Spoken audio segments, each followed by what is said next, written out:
It's me crazy Naga. లేచిన brush చేసుకున్నా, అసలు ఏం పని చేయబుద్ది కావట్లేదు, చాలా కావట్లేదు. ఫస్ట్ నిన్న బాగా పండగ కదా, బోనాల పండగ కదా, సండే ఎంజాయ్ బాగా చేసిన. ఎంజాయ్ అంటే ఏముంది, తిరగడం, టెంపుల్ పోవడం అంతే. ఓకే, మొహం కడుక్కున్నాక టీ తాగేటప్పుడు మళ్ళీ మాట్లాడతా. ఓకే ఓకే వచ్చేసా. గిన్నెలు చూడు ఫ్రెండ్స్, నామని రా తూమని పిలుస్తున్నాయి గిన్నెలు నన్ను.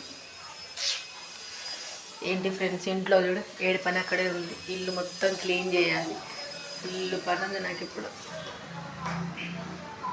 ఓకే కూర్చొని చెయ్యి తాగుతాం. ఓకే రెడీ చేసుకున్నా, చాయ్ తాగాలి. చక్కెర బాగానే ఉంది, నేను చక్కెరతో చాలా తీయగా వేసుకుంటా ఫ్రెండ్స్. బాయ్.